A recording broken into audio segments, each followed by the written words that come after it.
Hey folks, it's Obert here. We're recording this on Tuesday night. We're going to have a little special mini episode for you in the feed this week, all about the crazy events that happened in wrestling this weekend.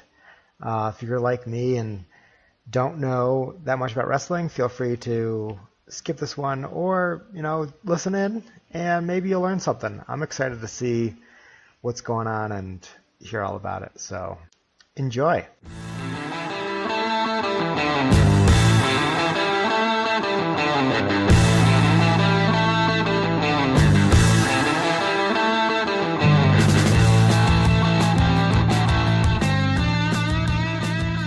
Hey folks, and welcome to a half pour of Drinking Alone with Friends. My name's Chris. I'm Ted.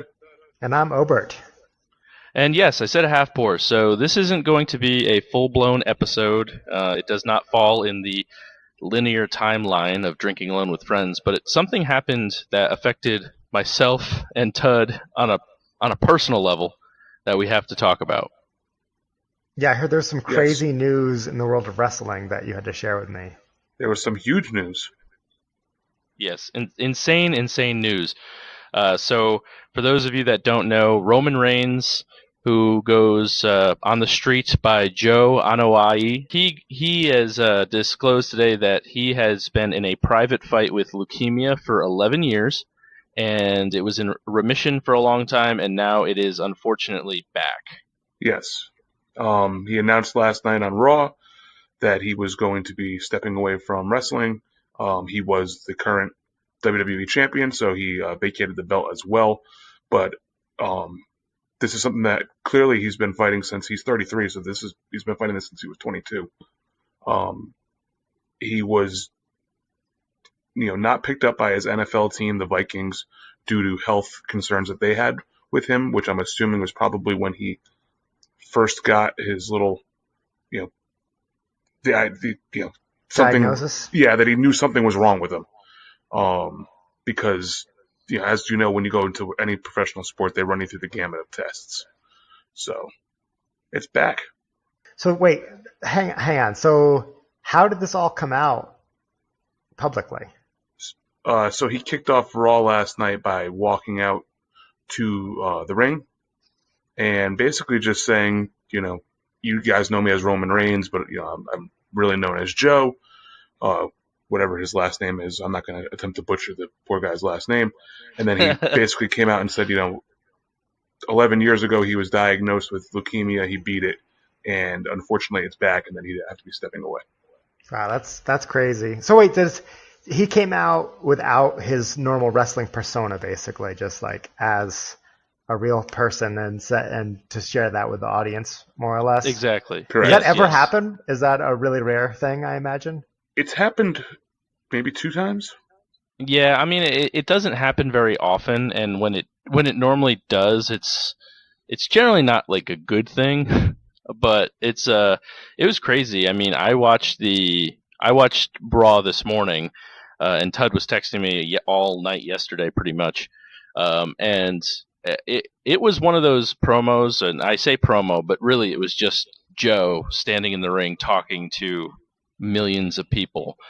And it was one of the few times in wrestling where I've actually had felt emotion, felt actual tears welling up in my eyes, because clearly this guy who loves wrestling, loves what he does, and frankly is pretty damn good at what he does, have to walk away to battle leukemia, which sucks.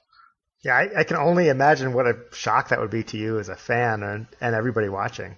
Yeah, think whatever you want about his character and, the fact that he might be pushed a little too hard by the WWE, but the dude seems like a pretty stand-up guy inside and outside the ring. He seems like he's really well respected by the locker room, and you just don't want to see somebody, like this. I remember, Edge retired, kind of this, not because of leukemia, but because of an injury. Daniel Bryan retired this kind of the same way with, an injury, but nothing like cancer. Yeah. Wait, so you talked about his character. Is he a face, a heel? What is his role? You said he had the championship belt, so I assume he's a pretty popular wrestler. So he has been. It depends on who you talk to. He has been pushed very, very hard by the WWE. What does that mean? So basically, okay. Spoiler alert: the WWE is primarily scripted. Oh So no! yeah, I know it's still real to me. Damn it. Yeah, but he's been pushed very hard. So push meaning the writers and the management are fully behind him. They want him as the face of the company. Now, the only issue with that is when you try to force someone so heavily and for so long, because I mean he's headlined 4 WrestleManias in a row, which is a big deal. Um, I don't think that's happened since Hogan. yeah, it's crazy. Like they want this guy over in the biggest way possible. But when you do that, the fans resent it. Yeah, the fans start to resent it because you're just pushing the same guy over and over and over again. So he's actually, amongst the ladies because he's a good-looking guy, and amongst some kids because he's like the superhero that he's built up to be a superhero. He's very, very over. The kids love him, and there's some wrestling fans that love him, but the I don't know, the more hardcore audience tends to dislike him, even though they really don't have much to stand on because he's actually a pretty good wrestler. So bottom line, he has a complicated relationship with the fans. Yes. It's basically women and children love him. Grown-ass men don't like him. Right. For the most, to boil it down to very simple terms, yeah, that's it. The one thing that was awesome though is when he's giving this, like he came out to the ring and his music hit at the very, very beginning. And he came down to the ring to a chorus of boos, which is normal for him, even though he was the Universal Champion at the time. And when he made his announcement towards the end of his, I call it a promo, but like I said, it's not really a promo. Towards the end of his promo, he all of a sudden the cheers stopped, the boos stopped, the cheers started, the thank you Romans were chanted. So, even though people don't like him, like his character, like his pushes, they realize how big he's been to the WWE and how much he's actually going to be missed in the next however long it takes for him to kick cancer's ass. You could hear like the air being sucked out of the room. Yeah. It basically went strictly from them booing him and kind of heckling him, which the fans will do because that's what they always did for him because, like we just explained, wasn't the most popular wrestler. But when all of a sudden he said that he has leukemia, I mean, you could have heard a pin drop in that arena. Mm-hmm. And then all of a sudden, somebody started cheering, and then it kind of caught on. Yeah. It was a really shitty thing that happened, but then just a really awesome show of support from, not only the fans, but his two of his best friends, I guess, and like some of his stablemates. Dean Ambrose and Seth Rollins came out, and they were crying, and it was a big thing. I don't know how many people knew before the announcement, but I'm assuming it was probably them, Vince, and maybe probably the Usos and probably The Rock because they're all cousins. Right. They're all related. One of the things that should be pointed out here is they probably caught it pretty early. I mean, he is a professional athlete. He has had this diagnosed before, so he probably gets checked pretty regularly. I'm assuming that it probably gives him a higher chance of beating it because he is in really good shape. He's done it before, and like I said, they probably caught it super early this time compared to last time when he may have had it for a little while before somebody noticed.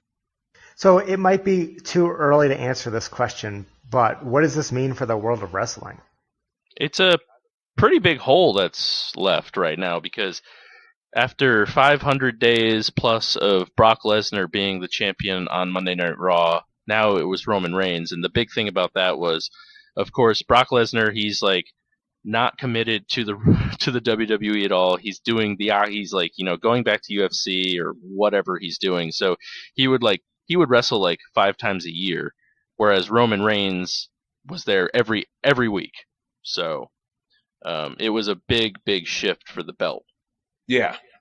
And I don't really know how they go forward. Obviously, kind of like the circus, the show must go on without him, but they don't have that Yeah, they don't have that tailor-made guy who can sit on top of the the program and basically be the face of the franchise. Kind of like John Cena was for all those years. Roman Reigns was supposed to be that next guy. So this might be a cynical question, but do you think there's any chance that the WWE knew he had this lurking thing in his history, and that's why they were pushing him so hard that they wanted to make him be a big star, so that way it would be like huge breaking news when he left? No, because they've been pushing him for 4 years, so that would mean that they've known that he's had leukemia for this long. And You did say that like he didn't get picked up by the NFL, right? right, and he had leukemia and it was in remission. And I mean, to the WWE's credit, they did not push him as a cancer survivor for his entire time on top of the company. So I think they were just trying to keep it hidden, whether that's his choice or their choice. I don't Yeah. think that I don't think that was anything to do with the WWE. I think that was probably they probably were aware of it and probably just chose to hide it.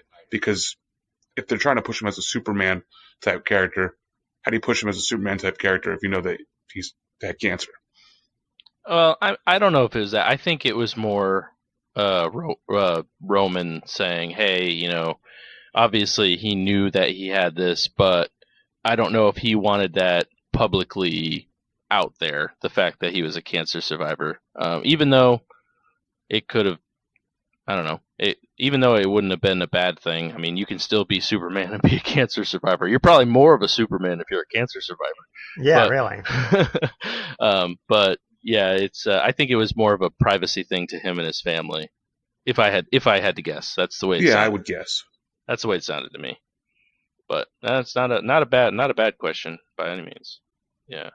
So one thing that not to take away from Roman at all, because certainly not, but it did leave so he was part of this stable called the Shield, which was him, Dean Ambrose, and Seth Rollins, and they were best of friends, and they broke up, and now they were back together again, and then so Dean Ambrose and Seth Rollins actually won the tag team titles at the end of Raw, and then afterwards, Dean Ambrose attacked Seth Rollins, which was kind of weird considering everything that happened at the beginning of the Yeah, show.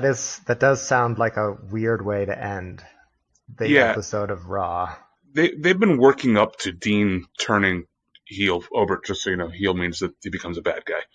Okay. So they've been working up to him turning heel for a while, and I mean, I think it was probably poorly timed to have him do it on the night of Roman basically bowing out of the company for who knows how long, maybe ever. But at the same time, it's one way to get him a whole bunch of heat. Yeah, that's true. I mean, if you want to make him a heel, you might as well do it now. It'll definitely Right. make It everybody hate him. does Yeah, seem a little opportunistic, but I guess that's kind of the point. and he's going to be better as a heel overall. His entire character is built more to be a heel, while him as a face was just kind of boring and plain and vanilla.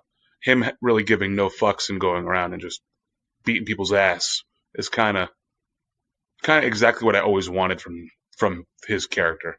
Yeah, I mean, we were talking about it today, and the Shield in general was just they were better as those weird, heel vigilante face kind of folks. They were like a weird tweener kind of thing.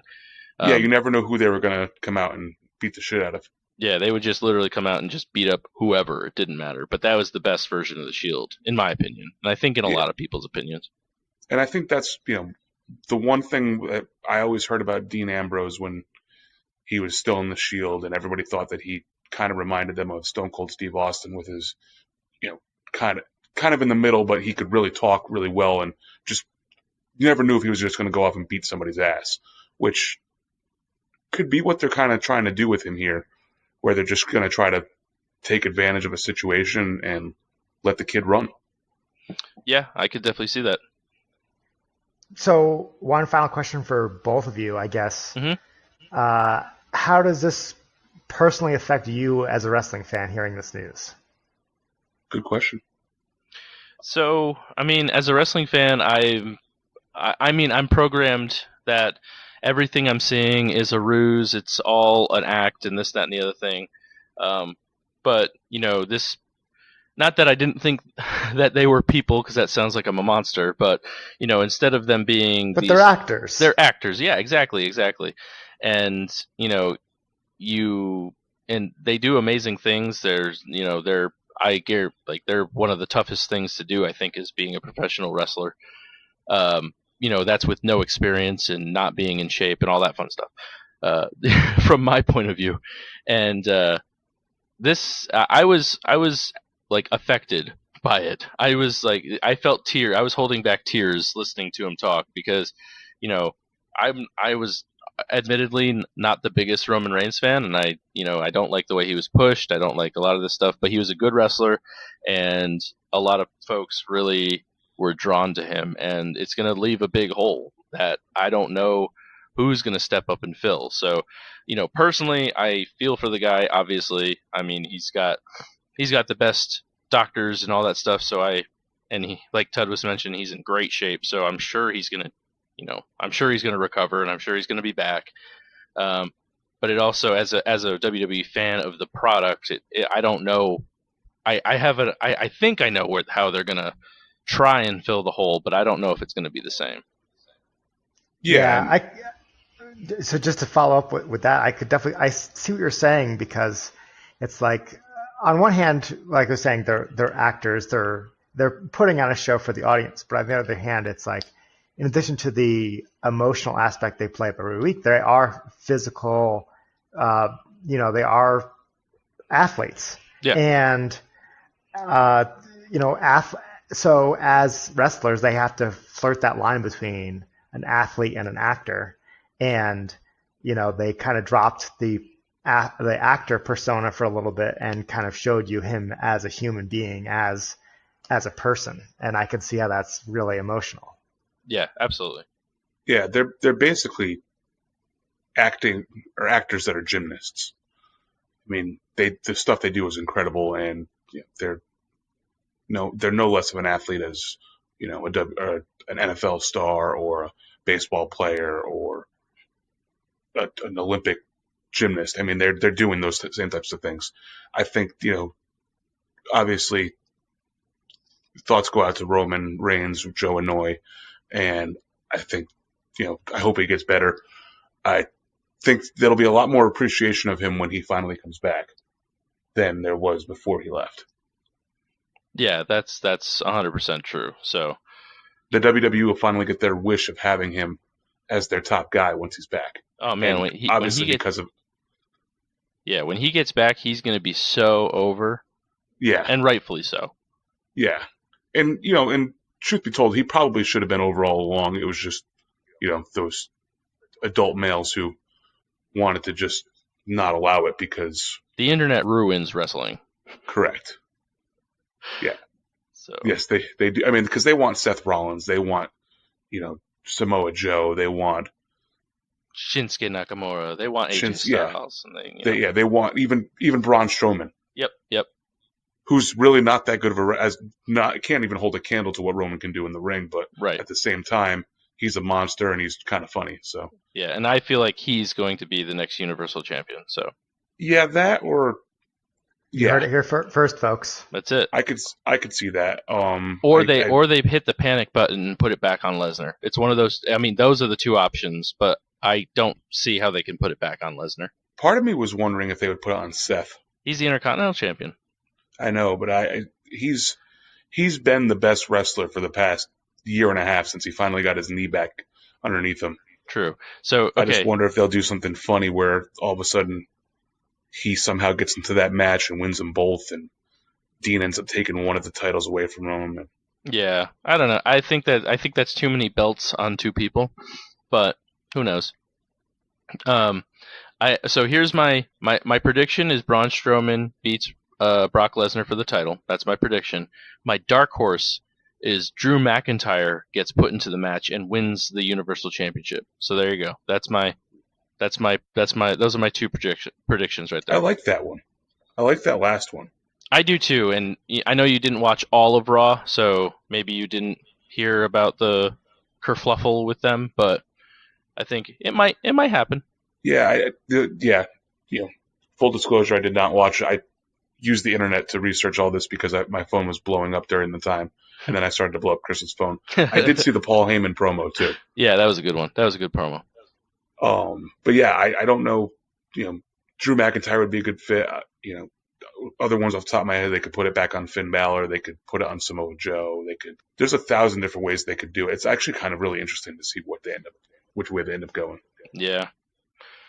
But that was the reason for this half pour tonight. Obviously not the best of circumstances, but it was something that we wanted to talk about because it does affect the product that Tud and I love, and Obert will be, his phone will be blown up with texts about it. So, Yeah, I just wanted to say on behalf of me and the audience, thanks for, I guess, filling me in on all the big news and helping understand why it's such a big deal and all that. So that was good. It was informative. I'm glad you shared it with me. Awesome. Who knows? Maybe the next one of these it'll be for the Red Sox winning the World Series in a couple days. Hey, who knows? We'll find out who knows when the next half pour will be. But we'll have to wait until something big happens that we want to talk about. So, but anyways, from Drinking Alone with Friends, I'm sure that he's a big listener of the podcast. But Roman Reigns, if you're listening, go kick Leukemia's ass again and make your way back. I know you're a big fan of the podcast, so get well soon, man. So with that, I'm Tud. My name's Chris. And I'm Obert. Remember, if you drink alone, do it with friends. There it is. However our outro music goes. All right, cool.